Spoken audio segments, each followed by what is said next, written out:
மக்கள் அனைவருக்கும் வணக்கம். ஒரு 2-3 ஹவர்ஸ் முன்னாடி யாரெல்லாம் அந்த வீடியோ பார்த்தீங்கன்னு தெரில, அந்த அட்சயா பொண்ணோட வாக்குமூலம் வந்திருக்கு.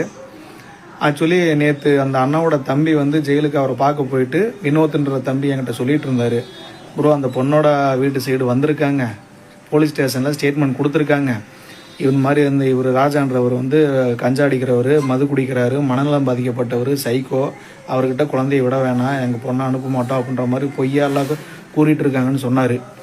ஸோ விடுங்க ப்ரோ, நம்ம லீகலாக மூவ் பண்ணலாம் அப்படின்னு அட்வொகேட்டை வச்சு எல்லாம் பேசி மூவ் பண்ணிகிட்ருக்கோம்.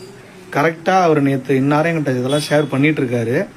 இந்த டைமில் கரெக்டாக ஒரு 2 ஹவர்ஸ் முன்னாடி யாரோ ஒரு இன்ஸ்டாகிராமர் போய் அந்த பொண்ணை மீட் பண்ணி டயலாக் நல்லா பக்காவாக செட் பண்ணி சொல்லி கொடுத்துருக்காங்க. அதுபோக நேற்று நடந்த மாதிரியே பேசின மாதிரியே அந்த பொண்ணு அப்படியே பேசுதுங்க. இந்த வீடியோலாம் நீங்கள் பாருங்கள். இன்னொன்று சொல்லட்டுங்களா, அந்த ஜோஸ்ன்ற பையனால தான் இவ்வளோ தூரம் அந்த பிரச்சனைக்கு வந்ததே. இந்த பொண்ணு சின்ன பொண்ணு, அந்த ராஜான்றனுக்கு அவர் வந்து ஒரு 33+, இந்த பொண்ணு 25+, அந்த ஜோஸ்ன்ற பையன் 27+. ஸோ அந்த பொண்ணுக்கு இந்த பையனை தான் பிடிச்சிருக்குங்களாமா, அந்த அண்ணாவை பிடிக்கலிங்களாமா. அந்த பொண்ணே பேசின ஆடியோ வீடியோலாம் இருக்குது, அந்த அண்ணன் கொடுத்துருக்காருங்க. ஸோ என்கிட்ட அந்த டைமில் அப்போ நான் வச்சுருந்தேன், அப்போ அதை அழிச்சிட்டேன். எதுக்கு அடுத்தவங்களோட விஷயம் நமக்கு எதுக்கு அப்படின்னு அழிச்சிட்டேன். இப்போ என்கிட்ட கரெக்டான ப்ரூஃப் இல்லை. அவர் தம்பிக்கிட்டையோ அவங்க ஃப்ரெண்ட்ஸ் சர்க்கிள்லையும் சொல்லியிருக்கோம். கண்டிப்பாக அதுக்கு உண்டான உங்களுக்கு ஒரு வீடியோ அப்டேட் பண்ணுவேன் அடுத்தடுத்த இதில். அந்த பொண்ணு சொல்கிற எதையுமே நீங்கள் நம்பாதீங்க. அந்த பொண்ணு சொல்லுது என் குழந்தைய டார்ச்சர் பண்ணுறாரு அப்படின்னு. ஏங்க 2 வருஷமாக அந்த குழந்தைய இவர் தாங்க பார்த்துக்கிட்டு இருக்காரு, அந்த பொண்ணு பார்க்கவே இல்லைங்க. விட்டுட்டு போயிட்டு தாங்க இருக்குது அந்த பொண்ணு. அந்த அண்ணன் பண்ணது ஒரே ஒரு தப்பு என்னென்னா, கூட்டிகிட்டு போய் மொட்டை அடித்தார்.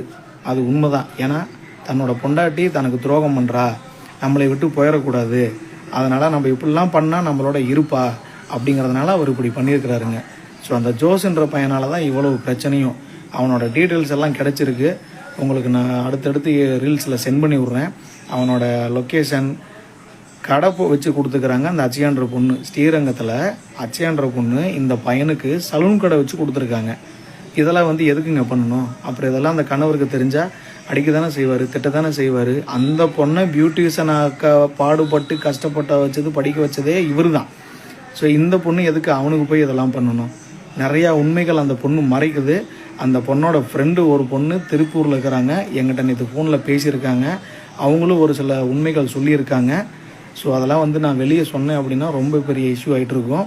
அந்த பொண்ணை யாரும் நம்பாதீங்க. இந்த அண்ணனுக்கு நீதி வாங்கி கொடுங்க.